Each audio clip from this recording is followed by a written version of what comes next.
Nakikita namin na marami kaming mga similar objectives sa Liberal Party and NPC. He has been supportive, Senator Villar has been supportive, I think, again, correct me if I'm wrong, of some of the administration measures in the Senate. Kami kailanman, hindi kami tatakbo, hindi kami atras, para maklase laban. Rosemary Licop's comment that I was high on drugs that night. So, ibig niyang sabihin, lahat na ng malakas sumapak, lakas sumipa on drugs. Once again, you have to dare to fail, but commit to reaching the goal. And sooner or later, you will make it. Yan po ang tinatawag na never say die, never.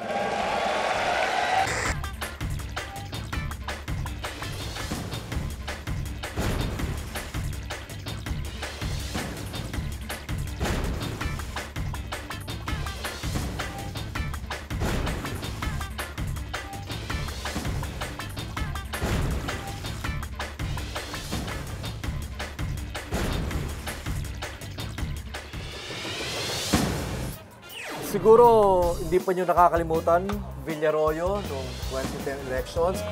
Bale, anong tawag nyo sa kanila ngayon?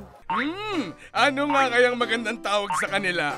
Alam ko na! Biyak! Kasama natin ngayong gabi si Attorney Jean Mamonjong ng PDP Laban, si Sunny Angara, bumabalik ng Liberal Party, Ace Barbers ng Nationalista Party at si Commissioner Rufy Biason ng Liberal Party din. Dating magkalaban, magkakampi ngayon. Na-associate nga itong si Villar ng Nationalista ng Aquino camp na Villarroyo nga, which is what you said. Parang yun yung malaking impact sa campaign niya. Kasi nung na-associate siya kay Arroyo, parang bumaba ang ratings niya. So tama hindi basta-basta makakalimutan yung mga ganong pasaring. Kaya parang ang laking bagay na nung sinabi ni Presidente Aquino recently na the talks between his party, Liberal, and yung Nationalista are going very well. I think the talks were very, very successful, but I will leave it up to our party president, Marojas, to make the appropriate announcements. Wow! Buti pa sila nag-party-party. Sana ako din. Pare, ikaw nang bahala sa kanya. Paulit-ulit na lang ito tuwing eleksyon. Bale, is this the way Philippine politics works? So nangyayari yan pagka hindi tayo malinaw kung ano ang delineation ng mga partido. Usually pag midterm election, Patrick, sabi nga, lakas laban midterm election yun eh. The tendency for political parties is magsasama-sama kasi talaga sila. It's a matter of practicality din. Until we go back to the two-party system, we cannot avoid this kind of attitudes of our politicians, because right now we are in a multi-party system. Looking at it on a different perspective, I think ito yung manifestation ng political maturity. Alam mo, dalawang warring factors, di ba? Talaga nagkasakitan yan nagkabanggaan yan. And they rise now above their differences, yung political difference. Nakalimutan, they bury the hatchet and start anew. So, nilunok na lang ni Senator Villar kung ano man nangyari noong 2010.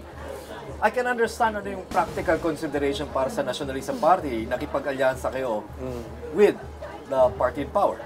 What I'd like to know is, from the point of view of the Liberal Party, anong kailangan nyo sa Nationalista Party at doon kayo nakipag-alaya? You know naman, sinakasabihan, di ba, politics is addition and consolidation of power and support. Well, makikita naman natin, walang makakabuo talaga ng complete lineup. A single party alone cannot complete a lineup.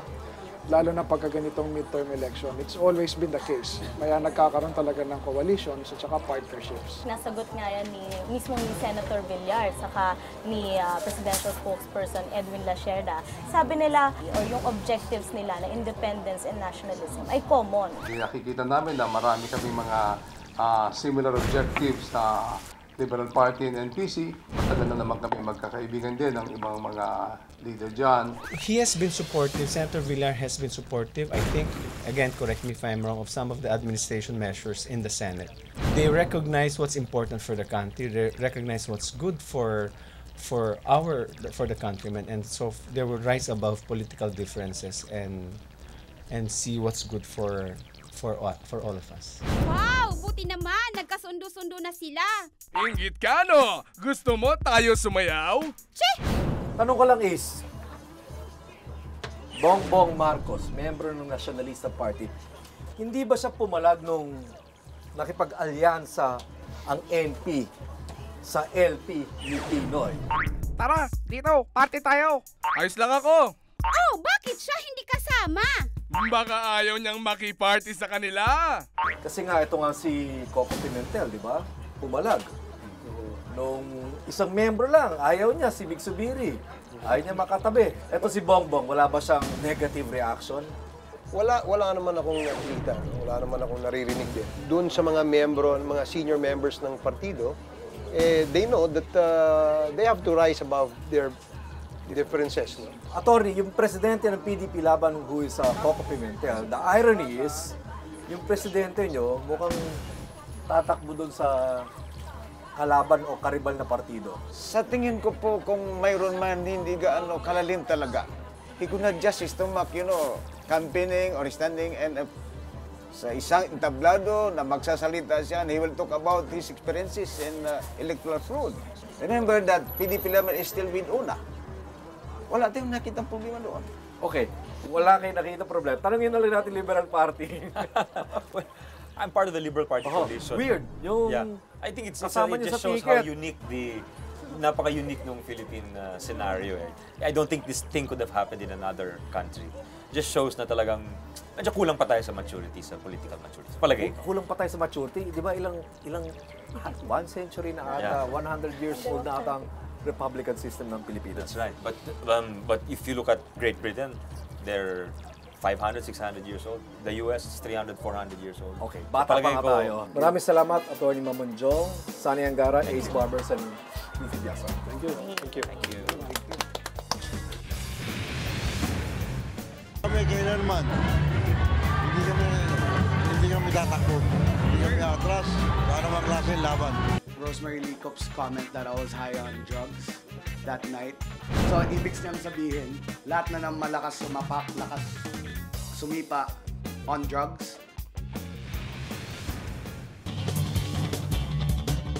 Si Erap, rumesbak na sa bangayang Mayor Lim at Isko Moreno. Tritzy, anong sabi ni Erap? Alam mo sir, correct ka dyan. Part 2 nga yan nung bangayan nila. Pero this time, to the rescue na tong si Erap. Kasi dinefend niya yung kanyang anak-anakan na si Vice Mayor Isko Moreno. So itong si Erap, sinabi niya, walang takutan. Hindi naman kami natatakot eh. Mayroon na lang magsalita. Yung banta, dapat gawin na lang. Huwag na sabihin. Kami kailanman, hindi kami tatakot. Hindi kami atras. Para maklase laban. Okay, ready, yes it, go! Matulunin kita, makikita mo. Tingnan natin ang angas mo ngayon. kasi as you all know, itong si Isko, magiging partners na sila ni dating Pangulong Erap sa Mayor and Vice Mayor tandem sa Manila. Si Erap para sa mahirap. Si Isko galing sa mahirap. Lalabanan namin ang lahat ng pamahirap. Wait, join din ako dyan, wait. Kaya ko na to, relax ka lang dyan. Caring ko rin. Magsama pa kayong dalawa. Last time nilabas din natin dito sa dokumentado, nagsimula yung away ni Isko Moreno at saka ni Mayor Lim. Doon nga sa naging pagbabanta daw nitong si Mayor Lim kay Isko. Kasi apparently after kumalas nitong si Isko Moreno kay Mayor Lim, sumunod na yung ibang konsehal na umalis na rin dun sa kampo nga ni Mayor Lim. Ako naniniwala ako na ang mga leader na lokal o nasyonal, hindi basta-basta gumagamit ng mga salitang nakakatakot. Di ba, meron nga yan mga shoot to kill order. Tingnan po ninyo. Ngayon kami na pinagbabantaan. Wala na talagang paggalang ito sa batas. Siguro kung galing sa ordinaryong politiko yon, pwede mong sabihin walang takot. Balisa. Hindi siya threat. Hindi siya threat. Okay? Walang pagbabanta. Pero dahil nga galing kay Mayor Lim nga naman, The dirty Hari of Manila. Kasi iba sinabi ang naman ni dating. Mayor Lim, wala. Talagang na figure of speech lang naman daw. Wala naman daw siyang ibig sabihin doon. Pero syempre, yun nga, hindi natin madi-discount yung fact na si Mayor Lim yan, di ba? Dirty Harry nga, di ba? Kumbaga. Sagot dyan ni Mayor Lim na parang nagpapakalat lang daw ng tactics. Eh gumagawa sila ng gimmick kasi wala naman sila nagagawa kasi. They're trying to divert the issue, applying squid tactics. By the way, yung si dating Pangulong Erap, nagsalita siya nung nasa Davao siya. So bumisita siya doon kasi una may event na housing project. Alam niyo naman si Erap nakamasa. And nagkataon na si Davao Mayor Sara Duterte, yun yung kanyang project. May housing project siya for the less fortunate. I heard that he's very much concerned about the housing project of the poor and of course the livelihood project. So I could see that when I was a mayor, that was also my concern. Obviously, Fritzy, hindi yung housing project ang pinunta doon ni Erap. Yes, sir. Meron pa. Ang isa pa niyang pinunta is target niya kasi kunin itong si Sara Duterte para for national election. So, senatorial siya. I told him na we have not discussed. Yun din ang sinabi ni Mayor Rudy last night because they had a meeting also last night. Yun din ang sinabi ni Mayor Rudy. Nung tinanong din niya si Mayor Rudy kung anong posisyon. So we have not discussed it. Kung di man siya tumakbo for senator, magiging interesting addition siya sa partido ng una. Kahit tumakbo man lang siya for re-election. Sir, kasi puro action stars sila. Oo, puro matatapang, no? Okay ba yan? Puro matatapang Sir, sila. Pero si Isko Moreno, hindi nga pala siya action star, no? Dramatic actor star. Yun, nakuha ni MJ. Naka-brief sa batis. Ang tawag sa genre ng pelikula ni Isko Moreno noon EF. Sa mga masyado pang bata para maalala mo. Biruin mo, no? Yung unang vice mayor na, well, wag natin sabihin Tomb Raider, more like bumaliktad, ay si vice mayor at eventually naging mayor, Tito Atienza. Kinalaban din siya. Okay? At ito na nga yung pangalawa. Si Vice Mayor Isko Moreno, kung hindi man tumakbo si Erap for Mayor of Manila, mukhang itong si Isko Moreno ang makakalaban ni Mayor Lim sa Maynila. Balik po ulit tayo sa umpisa. Nasira po ang timer. Anong sabi mo? Tama na muna ang pagalingan. Dapat ang goal ay ang kapakanan ng taong bayan. Okay. Exhibit A, ang alleged deadly weapon na ginamit sa attempted homicide. Yes. Tita Amalia, yan ba kamay na yan ang nasugatan ng payo? Hindi. I was stabbed in the back by a sharp object which I think comes from the tip of the umbrella. Dog! Bakit mo sinir mo sa Facebook yung balita ng upakan? Dahil simula ngayon, mag-aaral tayo ng self-defense. Hayya! Ay nga pala, hindi ito yung actual na payo na ginamit. So itabi na lang natin. Anyway, kasama natin ngayong gabi si, of course, Tita Amalia Fuentes. Walang bukas na Tita Amalia Fuentes. Yes. Nasa picture natin dito, para pa siyang Reporter ng News 5. I know. Okay. Why don't you hire me? Naku, sa yaman niyo po, hindi na kailangan. Okay, MJ, ano to nangyaring latest involving Tita Amalia? Of course, last Wednesday, nung gabi nakuha na natin si Amalia, of course, si Amalia Fuentes na doon sa St. Luke, sinugod siya at saka ang anak niya si Jerick Stevens dahil nga nagkaroon sila ng injury. Yes, injury at nahataw daw siya ng payong sa likod ng mga tenants niya na sinisingil niya ng upa dahil nga yun, hindi raw nagbabayad. Tumalbog kasi yung cheque. Tumalbog yung mga cheque at may mga closed account na pinambayad pa. Bukod doon, natuklasan din, ang isa pa sa pinakakinagalit talaga ni Tita Amalia, yung metro pala ng kuryente sa bahay na pinauupahan niya, wala na pala, tinanggal na ng Meralco at may jumper na. Ay, hindi po. Yan po, Meralco may gawa niyan. Yan po yung pumoto kasi yung ginawa na lang ng Meralco, pinag-isa na lang sila. Here's the Meralco report to corroborate her story and the bill is for 42,000. So natanggal and the meter, kasi 2 unit yung nire-rent nila, ang natira yung 1 metro. So when I found out, ma-overload ang isang metro sa 2 unit. So, I was afraid that it might cause fire. Ang first lesson natin, dapat lagi tayong may dalang payong. Dahil maulan? Dahil pwede siyang panaksak. So, nung Monday, nung umaga, lumabas na video, na amateur video, nung nangyari talaga nung gulo, nung July 4. Yes, at napinakita nga dun sa mga news nung araw na yun, naunang araw po kayo sa paghambalos ng payong. That was not the beginning. Because nakita mo doon na nag-retreat na ako. Ano yung reaction nyo nung pinapanood away because it did not start that way. This video that came from them is self-serving. Inalis nila yung portion that the husband, Peter Tanlico, was the first one who swung at my son. But because he's so small, his hand is so short, it did not reach my son. I went there for collection. And even now, I was asked, ready ka bang mag-mediate? Yes, for their civil obligation. Opo. I'm willing. Ikaw nga po na nanggugulo yung si Amalia. Iumalis naman sila. Marami rin kasi sila naging panayam bukod dun sa isang driver nila o tauhan nilang si Lester. Meron pang lumabas na mga ibang tauhan nila. Plus, maraming nag-doubt sa inyo dahil nga po doon sa mga panayam. Even kay Rosemary na nag-oh my God pa dun sa mga phone patch interview sa kanya. Wild reactions na binabaliktad mo raw sila and meron daw kayong evil plan. Sinabi rin niya doon sa phone na magpi-plead ng insanity si Jerry and ipapa-tingnan niya sa psychiatrist before they execute their plan. Kahit na demonyo ang landlord mo, that is not the issue. Dapat din daw laging naka-rubber shoes. Bakit? Para makatakbo. Nung Sunday pala naka-confine pa sa ospital si Amalia at napilitan siyang lumabas dahil nga nalaman niya, nagkakaroon daw ng robbery sa bahay nila, na pinapaupahan dahil nilalabas daw pati yung mga gamit na pag-aari niya nila Rosemary at Peter Tanlico. It has ever happened to me in 30 years of landlording. Rosemary Licop's comment that I was high on drugs that night.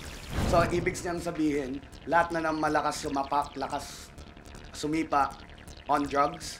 Jerry is, hindi ba tinatawag niya kaming uneducated? Tita Amalia, baka hindi niya ibig sabihin uneducated, baka kasi talagang napakatapang ho niyo. Hindi ako matapang.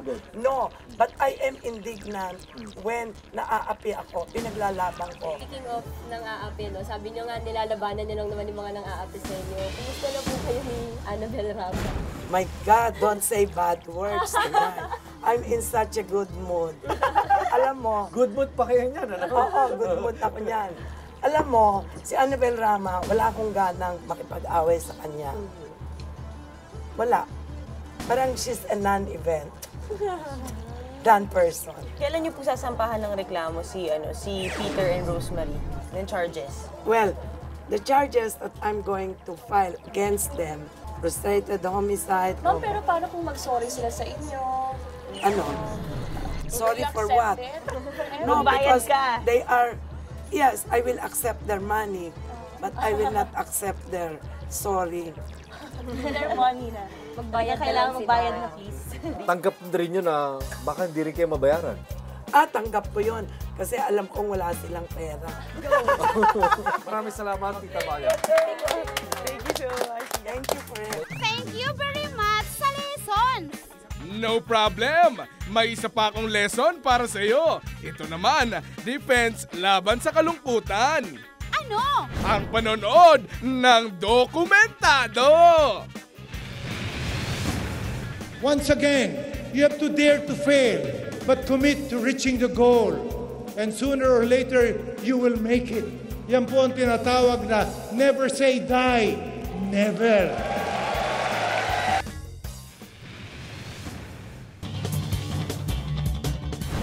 Jaworski nga pala, matagal nang retired. Kailan last nag-retire to? 1998 po. Okay, pero this time, itong huling PBA celebration or whatever, ni-retire ang kanyang jersey. Ibig sabihin, wala nang pwedeng gumamit ang number 7 sa Barangay Ginebra.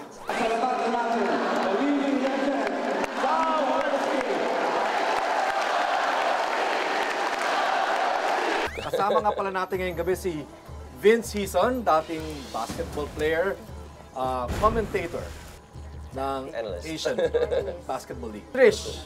PP, ito nga napaka-historical na event, kumbaga. Kasi madami naman ang nag-retire ng kanilang jersey sa kanya-kanyang team sa PBA. Pero itong pag-retire ng jersey ni Robert Jaworski Sr., parang naging malaking event talaga siya. Yung buong araw na yon, tribute para kay Jawo, na tinatawag nga na Big J o Living Legend. Masaya ako, pero medyo malungkot kasi wala na ating Big J. Pero masaya rin ako kasi makikita rin na anak ko yung pagre-retiro niya. History na. Chris Patriota pa. Talagang fans na ako ni Jawo. Kaya pala hindi mo natapos ang mga labahin kasi nagpunta ka sa Araneta, ha? Sorry na, Mal. Last na tribute na kasi yun kay Idol. Magandang gabi po sa inyong lahat.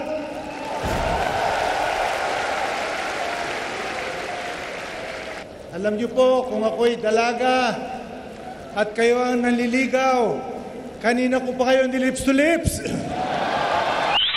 Tapos nandun nga yung mga lumang Ginebra players, kagaya nila Sir Vince. Ikaw ba, Vince? Ni-retire mo rin yung jersey mo? No, just in my closet lang. The age of Sonny Jaworski, ban sa PBA, nagja-jogging ng tanghaling tapat. Pinagtatawanan siya noon. Doon ako bumilib sa kanya. 2 months na pinagsamahan namin, doon ko nakita yung kung gaano siya kagaling mag-coach, gaano siya kagaling mag-motivate, at kung gaano siya kabait sa lahat ng mga fans, lahat ng mga supporters. The coach was one of a kind. There's no other coach I've ever had, but no one even comes close to Jaworski when it comes to motivation. He has this way, this knack of finding the good in you and bringing it out. Isa pong napakalaking karangalan ang ibinibigay sa akin ngayong gabi. Subalit alam ko pong kukulangin kahit ang kabuuan ng gabi sa dami ng gusto kong pasalamatan at ang mga alaalang gusto kong sariwain at ibahagi sa inyo. Oh, bakit ka umiiyak? Hirap na kasi ako sa mga utos mo. Anong sabi mo? Kako, mamimiss ko si Jawo. But does it also make him like a tough coach to work with? In a sense, yes. I mean, he was the guy I had to guard every day. He was, in a lot of ways, my mentor and a father figure. And when you're a father figure, you can't always just, always give your kids what they want. There's certain times you have to say, nope, you have to do this way, you have to, you have to follow these rules. In the heat of the game, naninigaw, nambubulyaw. For me, it was never personal. Si Coach So kasama na dyan yung name calling, for example? Usually it's directed at the referees. Hindi sa mga player? Not really. I mean, he would really, that's the thing about basketball. If he doesn't like the way you're doing your thing, he'll take you out. There's 7 other guys sitting on the bench that can fulfill that role. So he always made sure that we were all, I guess you could say, pushed into doing the right things. Hindi ka pa tapos sa maglalaba. Magluluto ka pa. Ano ba kayang labahan? Kung gusto mo ikaw nang maglaba? May sinasabi ka ba? Sabi ko, konti na lang matatapos na. Love you, Mal. Andun kayo nung talagang nire-retire na yung jersey na, nung mismong ceremony. Ano pong nararamdaman ninyo nun? It was a lot of emotions coming out. I mean, I could see it for Coach. It's the first time I've seen him cry. Mr. Macho finally broke down a bit. But Mr. Macho. Naiyak siya. Naiyak siya.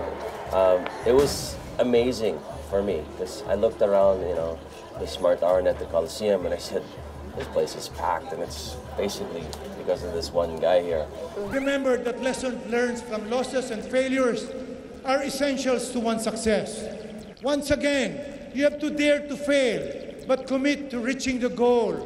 And sooner or later, you will make it. Yan po ang tinatawag na never say die. Never.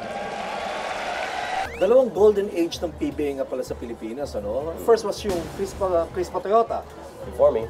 Okay, but Chris Patriota and Jaworski was there. Yes. Bilang member ng Toyota. And I think the second one is Barangay Ginebra. Yeah. And again, Jaworski ang nandun. I suppose you feel honored or Special that you were part of that golden age. Absolutely. You know, since the Ginebra Championship that we had in 1997, Commissioner's Cup, I've won championships in other teams in other leagues. But people still think of me as a Ginebra player. So I suppose in the end, it's all about character.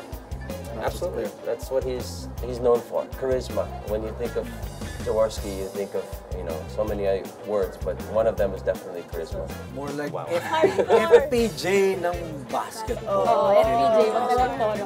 Kung ganon. Okay, anyway, maraming salamat, Vince Hizon. Thank you for having me. Nice to be here. Hope to come back. Thumbs up para sa nag-iisang living legend ng basketball. Para makapaghatid ng kaligayahan sa manonood, Never Say Die rin ang Dokumentado! Dokumentado Tweet of the Week! Nasa Tweet of the Week natin si Don Aliado ng Barako Bulls. Ang sabi niya, I'm the guy that says what others can't. PBA games are fixed. They control who's in and who's out. It's a disgrace to be in this league. I can't accept losing to teams, but I can't accept losing because of referees. Ay! May susugurin siya! Ayun! Bullseye! Binawi din ni Don Aliado ang kanyang matatapang na tweet. It was not my intention to bring the name of the PBA into all of this.